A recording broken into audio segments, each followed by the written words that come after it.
하나님의 말씀은 신약 성경 에베소서 2장 1절로 5절 말씀입니다. 신약 성경 311페이지 에베소서 2장 1절로 5절, 저와 여러분이 한 절씩 교독하시고 마지막 절 다 함께 봉독하며 하나님 말씀 청종합니다. 너희의 허물과 죄로 죽었던 너희를 살리셨도다.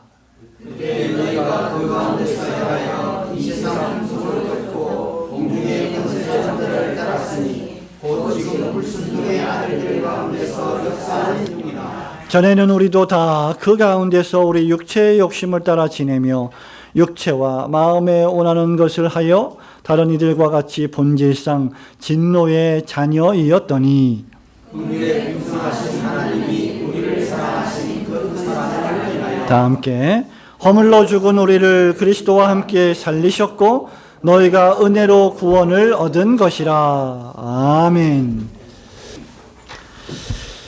인류의 지상 최대의 적이 있다고 하면 그것은 다름 아닌 죽음일 것입니다.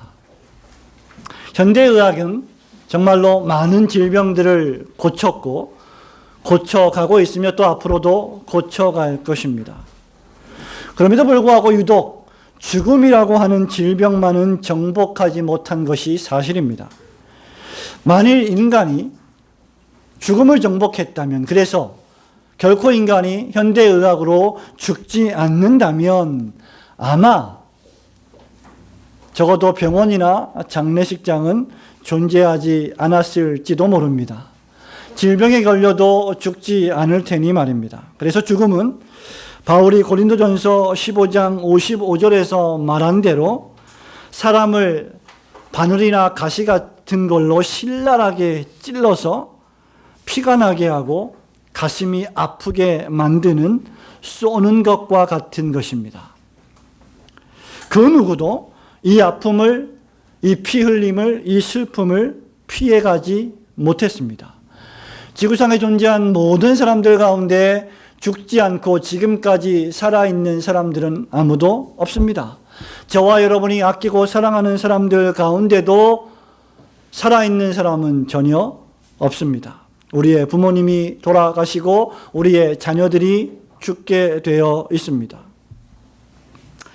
바울은 동일한 본문에서 그럼에도 불구하고 너의 승리가 어디 있느냐 죽음아, 너의 찌르는 것이 어디 있느냐 사망아, 그러면서 57절에서 우리 주 예수 그리스도로 말미암아 우리에게 승리를 주시는 하나님께 감사한다 하고 고린도 교회에 편지하면서 15장 57절에서 그렇게 선언하고 있습니다.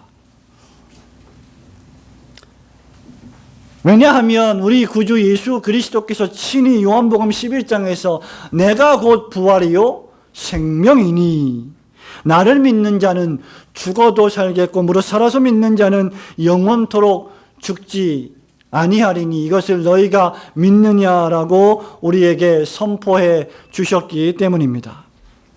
그래서 그리스도인은 어떤 사람이냐? 그리스도와 함께 죽고 그리스도와 함께 다시 사는 부활의 사람들인 것입니다.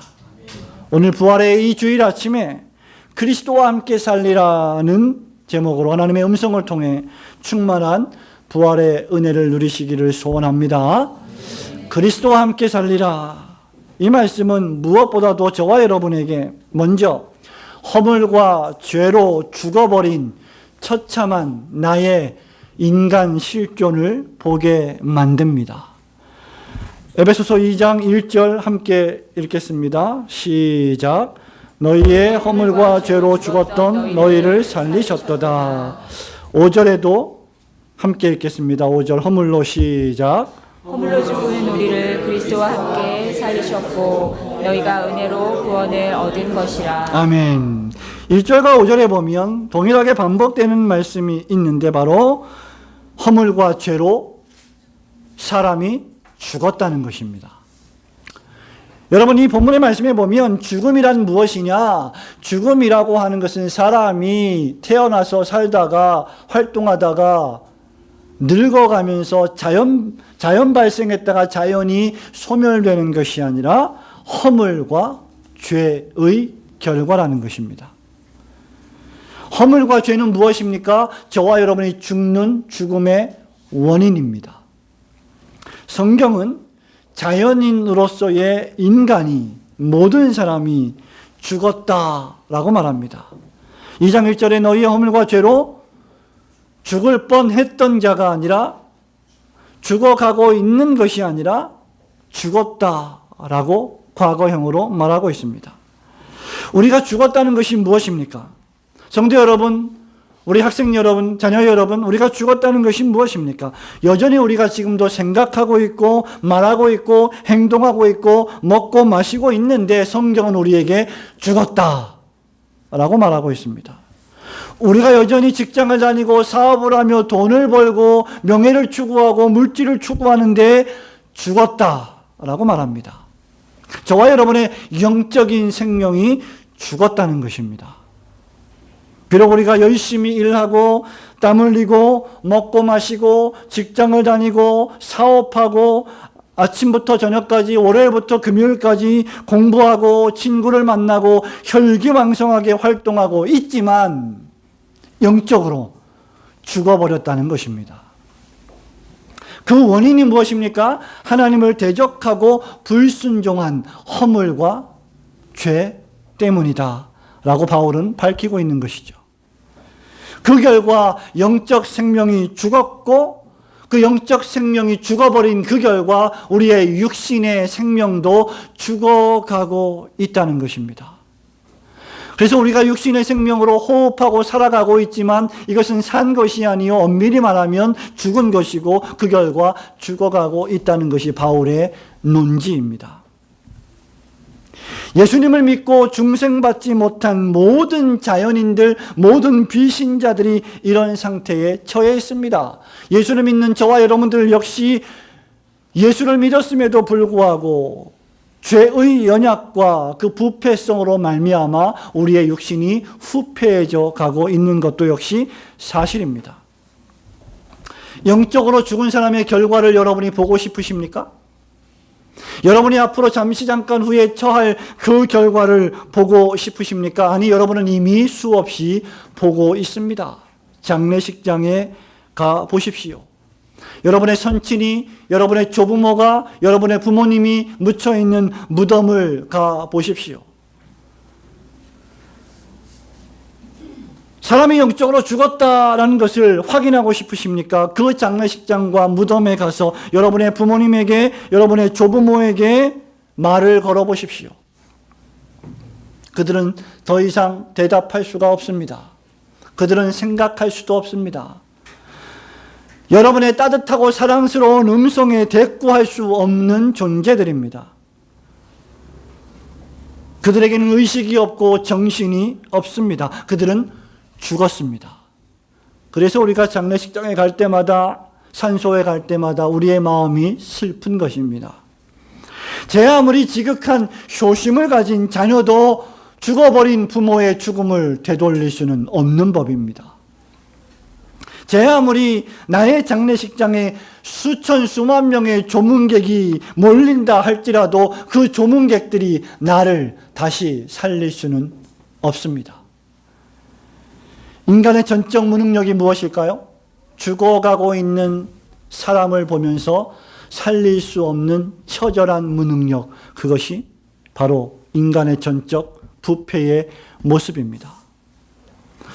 병상에서 암에 걸려 죽어가고 있는 어머니, 아버지를 바라보면서 그리스도인 된 자들조차 그들을 살릴 수 없는 것, 그것이 나의 무능력입니다. 인간의 전적 타락과 무능력은 그저 교리책에만 있는 무미건조한 것이 아니라 우리가 시마다 때마다 겪고 있는 현실입니다. 죄와 죽음을 어찌할 수 없는 인간 실존, 슬픈 일 아닙니까? 복음서에 보면 이 죽음으로 말미암아 수많은 사람들이 울고 있습니다. 마음은 원이지만 육신이 약하기 때문입니다. 이것은 잠깐 또는 약간 저와 여러분에게 문제가 발생한 것이 아닙니다. 여러분의 손가락을 잠깐 칼로 베인 것 정도가 아닙니다. 후시딘을 바르고 데일밴드를 붙여서 해결할 수 있는 문제가 결코 아닙니다. 우리가 죽었습니다. 죽고 있습니다. 그리고 죽을 것입니다. 우리 스스로 돌이켜 죽음을 정복할 수가 없습니다. 죽고 싶지 않아 발버둥 친다 해도 죽지 않을 수가 없는 것입니다. 그렇기 때문에 육신이 살아있다 해도 영적으로 죽은 자는 말씀에 반응할 수도 없고 하나님 나라를 볼 수도 없으며 영적 세계를 이해할 수도 없는 것입니다. 니고데모처럼 말입니다. 그는 육적으로만 삽니다. 하나님의 나라와 그의 영광을 위하여 살아가지 않습니다. 이것은 교육으로 되는 일도 아니며 경제나 정치나 철학으로 해결할 수 있는 문제도 결코 아닙니다. 이 부활주일 아침에 저와 여러분이 허물과 죄로 죽었었던 자들임을 생각하면서 그 허물과 죄 가운데서 날 구원하신 하나님의 사랑에 감사하고 찬양하시는 성도들이 되시기를 주님의 이름으로 축원합니다. 그리스도와 함께 살리라. 두 번째로 허물과 죄로 죽은 우리를 그리스도와 함께 다시 살리시는 은혜의 하나님을 보게 됩니다. 4절과 5절 말씀 함께 읽겠습니다. 시작. 긍휼에 풍성하신 하나님이 우리를 사랑하신 그 큰 사랑을 인하여 허물로 죽은 우리를 그리스도와 함께 살리셨고 너희가 은혜로 구원을 얻은 것이라. 바울은 하나님께서 우리를 다시 살리신다라고 선언합니다. 그런데 그리스도와 함께 살리신다고 말합니다. 여러분, 부활이 무엇입니까? 부활은 재생되는 것입니다. 못 쓰게 된 것이 다시 쓰게 되어지는 상태로 바뀌는 것입니다. 부활이라고 하는 것은 죽음에서 다시 살아나는 것을 뜻합니다. 죽음에서 생명으로 옮겨가는 것입니다. 무기력에서 활력으로 옮겨가는 것입니다. 하나님은 죽은 하나님의 자녀들에게 생명의 기운을 불어넣어서 다시 살리십니다. 우리 예수님께서도 사람의 몸을 입고 이 땅에 오셨을 때 자기 백성들을 살리시는 사역을 하셨습니다.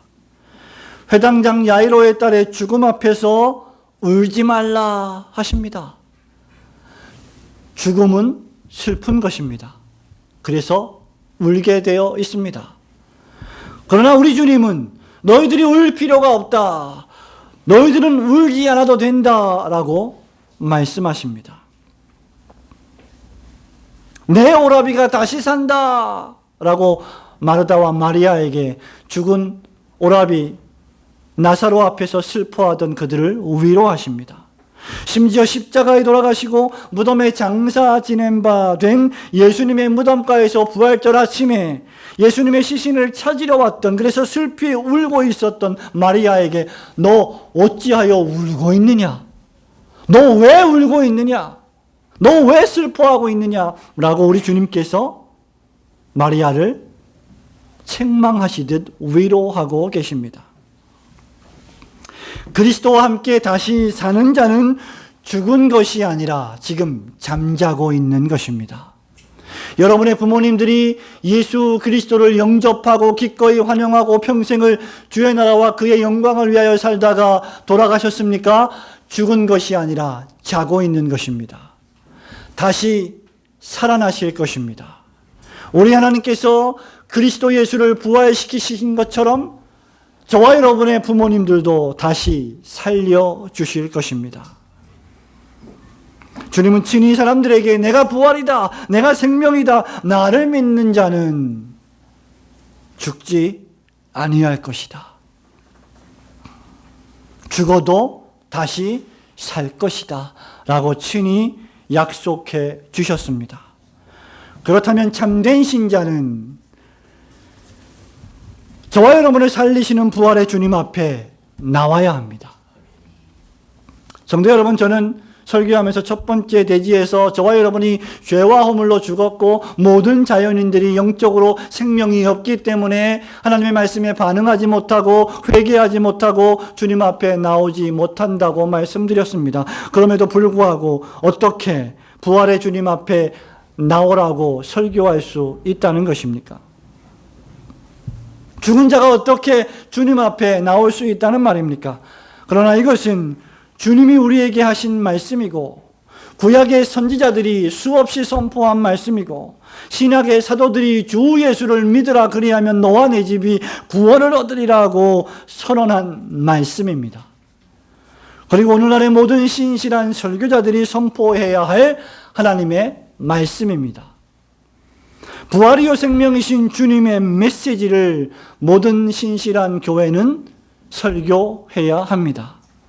이 말씀을 듣고 이 말씀을 믿으려고 할 때 하나님의 성령께서 우리의 영적 생명을 살리실 것이기 때문입니다.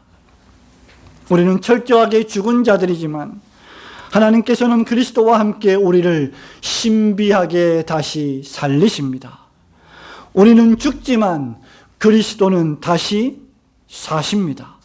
우리는 울지만 그리스도는 우리를 웃게 하십니다.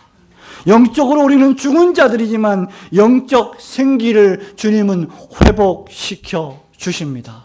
그렇기 때문에 핑계하지 말고 예수 앞에 나와야 합니다.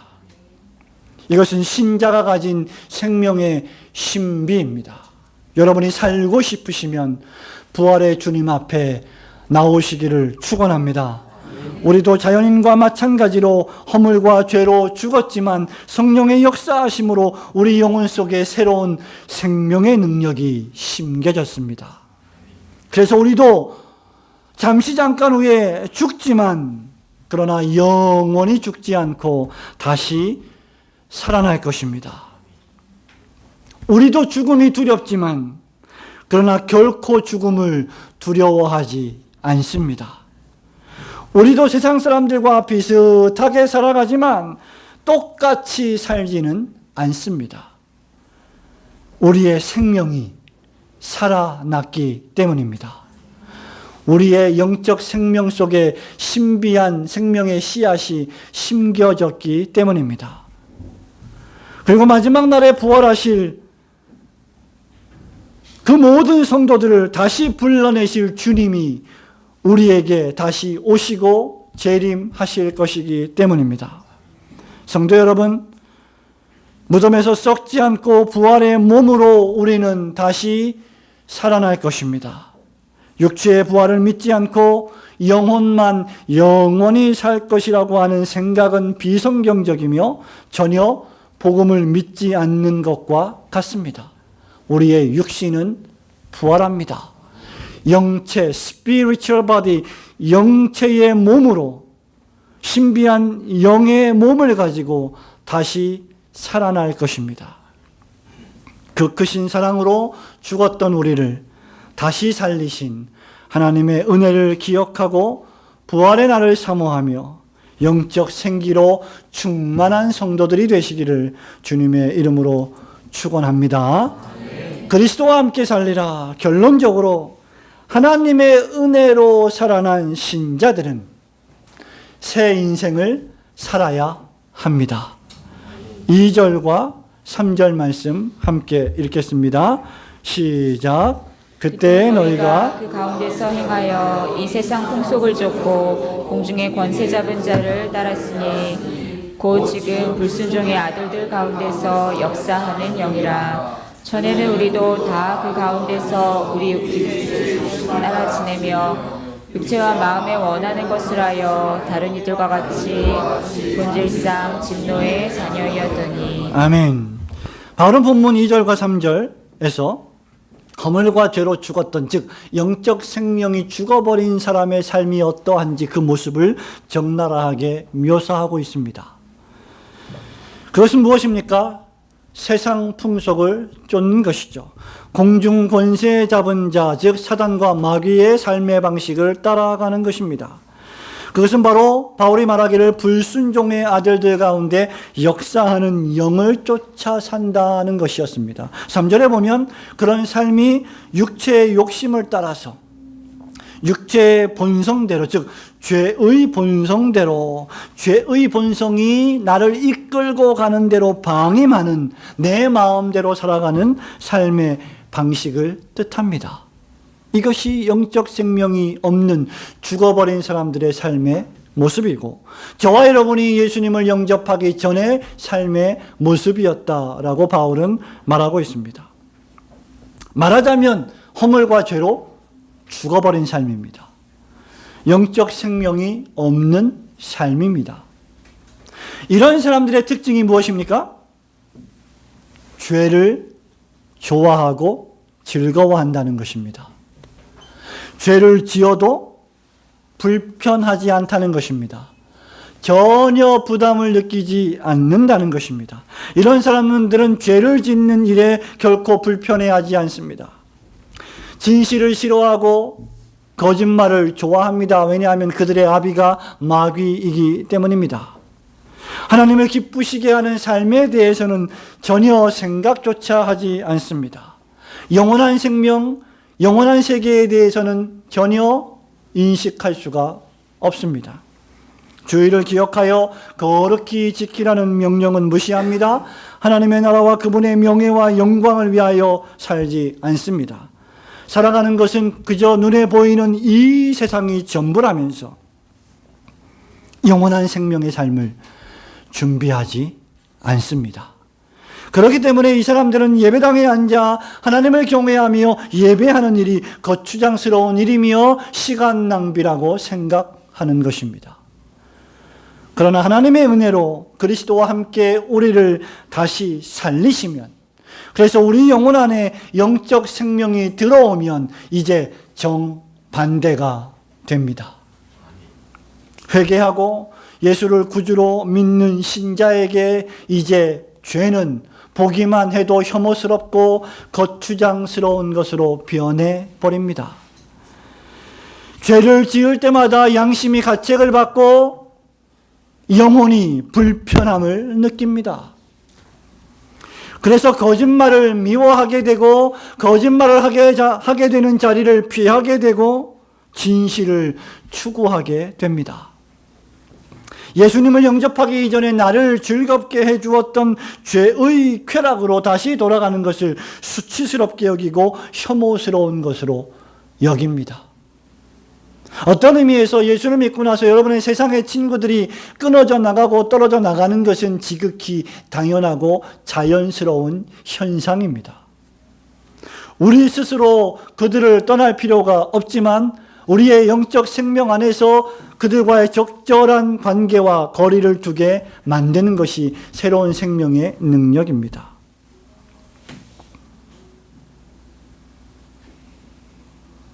하나님을 경외하고 섬기지 않으면 답답해합니다. 영적 생명이 부활된 신자의 삶은 매사에 그래서 하나님의 영광을 위하여 삽니다. 그렇게 살아가는 삶을 즐거워합니다. 그래서 소요리문답 1문 1답에 있는 것처럼 하나님을 영화롭게 하고 그분을 영원토록 즐거워하는 것이 사람의 크고 제일 되는 목적입니다 라고 고백하게 되는 것입니다. 그래서 선택의 기로에 놓였을 때 살아도 주를 위해 살고 죽어도 주를 위해 죽는 삶을 선택합니다. 내가 조금 불이익을 당한다 할지라도 그것을 통하여 하나님이 영광을 받으시고 하나님의 진리의 말씀이 보호된다면 기꺼이 불이익을 감수해냅니다.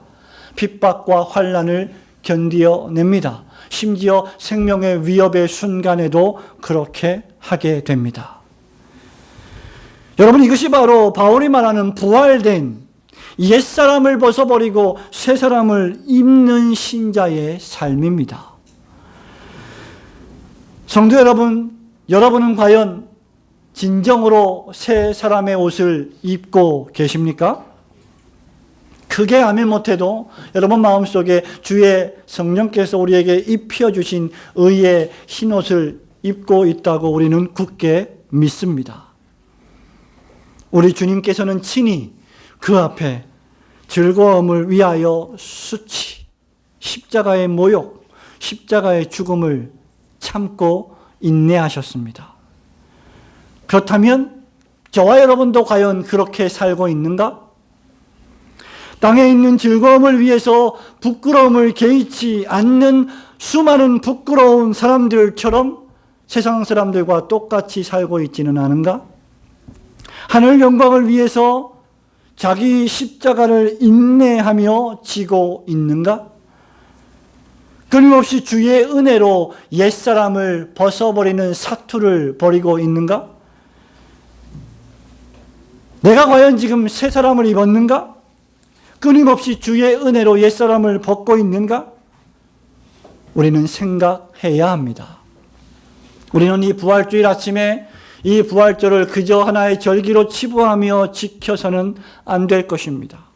이런 부활주일을 통해서 매 주일 우리가 옛사람을 벗어버리고 새로운 생명을 힘입은 사람인 것을 생각하며 그 영적 의미를 마음에 담고 살아내야만 할 것입니다. 예수께서는 우리를 다시 살리시기 위하여 부활의 아침에 첫 열매가 되셨습니다. 예수 그리스도의 부활과 함께 사망에서 생명으로 우리를 다시 살리신 하나님의 은혜를 힘입어 새 생명의 능력을 체험하며 살아가는 성도들이 되시기를 주님의 이름으로 축원합니다.